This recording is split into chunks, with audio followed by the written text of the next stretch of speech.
Hello everyone, this is Dr. Surya. Today we are going to have a small introduction about this boundary layer theory and its application of this boundary layer theory. So what is this boundary layer theory? So before going into it, I'll quote some example of this boundary layer theory. We might have known, we might have seen the aeroplanes. So we can see that there is a, when we are traveling in the aeroplane, there should be a smooth takeoff and smooth landing of aeroplane in this normal conditions. So how this is taking place? So this is taking place only by the proper design of the airfoils. So if the airfoils are that is the angle of attack of airfoils is very important in it. So this airfoils, that is the angle of attack of airfoil, should be designed in such a way that there should be a smooth takeoff and smooth landing in the aeroplane. So this airfoil is designed as per the need of this boundary layer flow, so that as per the need of the boundary layer flow, I mean as per the aeroplane need of the aeroplane, we have to design this airfoil. So the design of airfoil, we have to do a proper design, then we should know the boundary layer concept. Not only this, we are having many more applications of this also. So we can calculate the drag force that is acting upon the moving vehicle and aeroplane in motion. Then we can calculate the distance traveled by gold fall.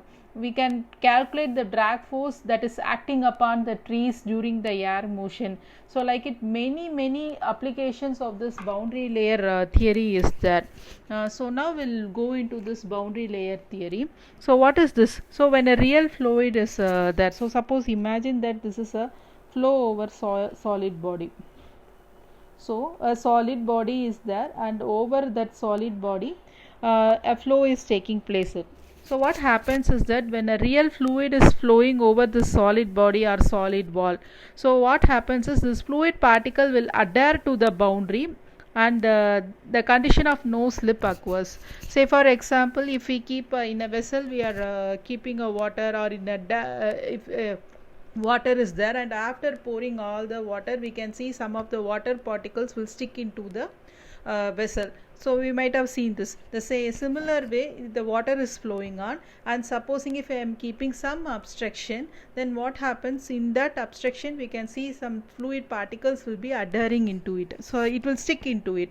So whenever a real fluid, and we might have seen that rock in the river, so that is a solid body, and over the moving fluid. So this fluid particles, what happens is that it will stick into the boundary, and because of that no slip condition will occur. It means what does it mean? So imagine that the solid body is a rock, and above which the fluid is moving. You can imagine like this. So what happens is that the velocity of the fluid which is close to the boundary will be same as that of boundary. So here, if the fluid is moving in this direction, so the velocity of this fluid particle which is very close to the boundary will be same as that of the boundary. Supposing if the boundary is stationary, imagine that the rock is stationary one. So what happens is that the velocity of the fluid at the boundary, it will be also be stationary, it will be also be zero. So if the rock is a stationary object inside the river, so the velocity of the fluid particle which is very close to the rock, which is also going to be zero. Apart from that, from the boundary, the velocity will be higher. So say for example, in this point and all, that is which is staying away from the boundary, at this point and this point and all, what happens is that the velocity will be higher. So because of this, there is a variation in velocity. Because there is a variation in velocity, say this, at this point the velocity is zero, at this point there will be a higher velocity. We'll have this velocity gradient will exist. So the velocity of the fluid will increasing from zero velocity to the stationary boundary to free stream velocity of the fluid, which is in the direction normal to the boundary. That is, we can say that from zero velocity, so there will be zero velocity at the boundary, and it goes on increasing at to free stream velocity. So let us keep this free stream velocity to be u. Okay, so this free stream velocity is u. So zero velocity to free stream velocity, the velocity is getting increased, which will be in the direction normal to the boundary. So this variation of velocity from 0 to free stream velocity in the direction that is normal to the boundary, which will be taking place in the narrow region of this boundary. This narrow region is called boundary layer. So this entire region, so we can see that this entire region is called as, this complete entire region we call it as boundary layer. So it is taking place in the narrow region in the, which is very near to the boundary. So you can see this. So this complete layer is called as the boundary layer, and the theory that is dealing with this boundary layer or boundary layer flow is called boundary layer theory. So the best example is that a river is there and a rock is placed inside the river and the water is coming in the direction. So at this point, since because the rock is going to be a stationary one, the velocity of fluid particles which is very near to the boundary will be 0, and here at this point the velocity will be higher. So I take this as u. So this takes place in this narrow region, and this particular narrow region is called as my boundary layer, and the theory dealing with this boundary layer is called as the boundary layer theory. Okay, so we have to take care of another thing also, that is the very thin layer will be called as the boundary layer, and which will be in the immediate neighborhood of the solid boundary. Here there is the variation of velocity from 0. So here the velocity will be 0 at the near to the boundary, and there is a farther away from the boundary the velocity will be the free stream velocity will be there, and because of that a velocity gradient du by dy exists. So du by dy is called as velocity gradient, and this velocity gradient exists. So because of the existence of this velocity gradient, this fluid will exert some shear stress on the wall. So here you can see that this boundary that is, you will be having an embankment or a wall there, so it will exert some shear stress on the wall. So this shear stress will be given by mu is equal to du by dy. So this is going to be the shear stress. Okay, so the remaining fluid will be outside the boundary. So the velocity outside the boundary layer, it will be constant and it will be equal to the free stream velocity. Since because there will be no variation, only at this point there will be the variation in the velocity, other points the velocity is going to be the same. So if that is the case, then my du by dy is equal to 0, and because of that at near to the outside the boundary at these points and all, the shear stress, there is a shear stress will be 0. Okay, then the boundary layer can be classified into laminar boundary layer, turbulent boundary layer. Laminar boundary layer and turbulent boundary layer. Okay, we'll see this one by one. For defining this boundary layer, that is whether it is laminar boundary layer or turbulent boundary layer, we have to consider the flow of fluid. So you consider this is u being the flow of fluid with the free stream velocity, and we imagine that there is a plate. Okay, a thick plate is that, stationary plate is flat plate is there, which is placed parallel to the direction of the free stream of fluid as shown in the figure, and we imagine that this plate is going to be a stationary one and this plate is not moving. Okay, so this velocity of the fluid on the surface of the plate should be equal to the velocity of the plate. It means what I told earlier that this is, since because it is going to be the stationary plate, then the velocity of the fluid near to this boundary, so near to the boundary of the plate, it is going to be the 0, it is going to be the 0, the velocity is going to be the 0, but the distance that is away from the plate, so you can see that green color line, so this is away from the plate. So if the distance is away from the plate, the fluid will be having some velocity, so the velocity gradient will be set up in the fluid, which is near to the surface of the plate.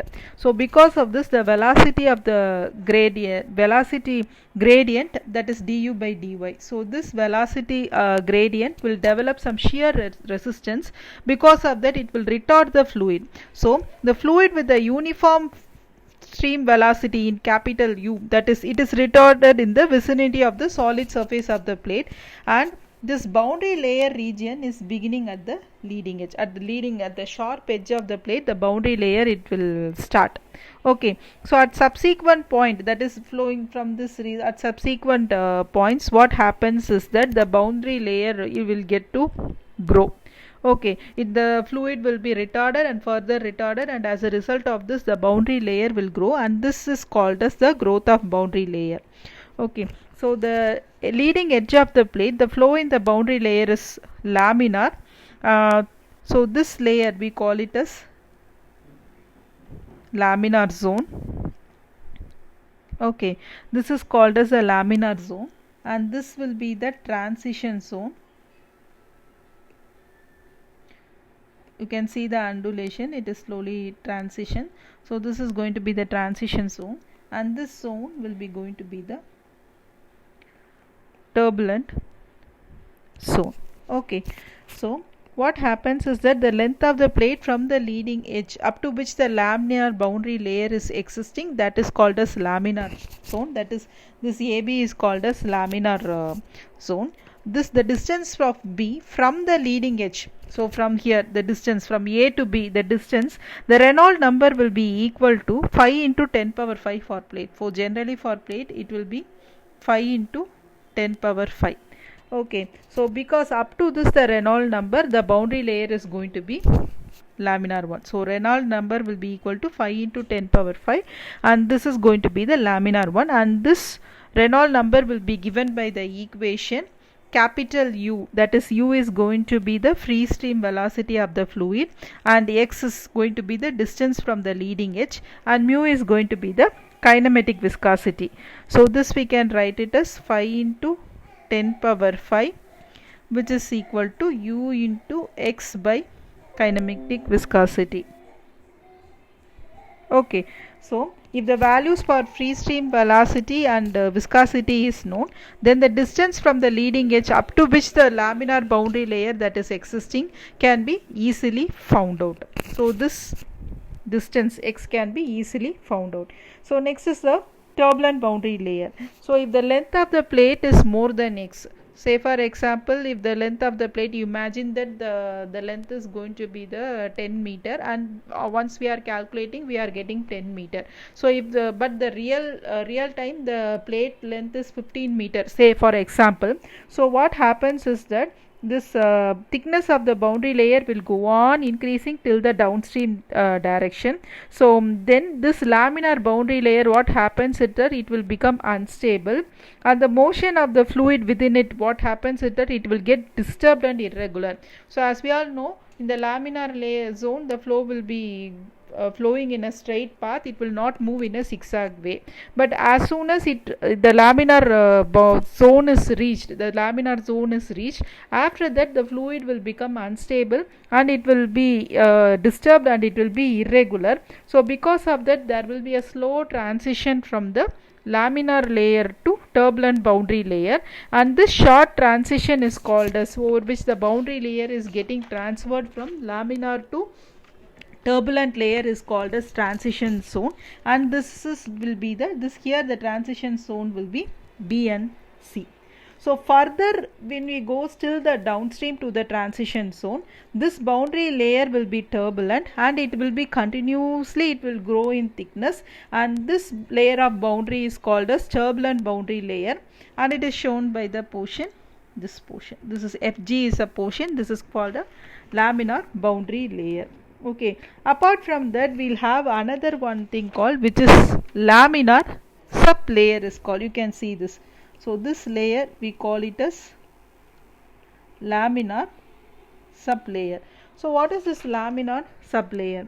So it will be very adjacent to the solid surface of the plate. You can see that this is the surface of the plate and it is very adjacent to the surface of the plate. So in this zone what happens is that the velocity variation will be influenced only by the viscous effects, not by any other effect. Only because of the viscous effect there will be the velocity variation. So this velocity distribution would be the parabolic curve in laminar sublayer zone, but it consists of very small thickness, and we probably what we do is we can assume that this velocity variation is very linear, and also that the velocity gradient we can consider to be a constant one. So here we imagine that the shear stress in the laminar sublayer could be a constant one, and it will be equal to the boundary shear stress, that is, which is tau naught is equal to mu into du by dy, or which is tau naught is equal to mu into dou u by dou y, where my y is going to be a 0, which is tau naught is equal to mu into u by y. So I am taking this because considering this only for a linear variation, because I am imagining that the variation is going to be a linear one. So the shear stress is going to be a would be a constant one, and it will be equal to the boundary shear stress. Thank you and happy learning.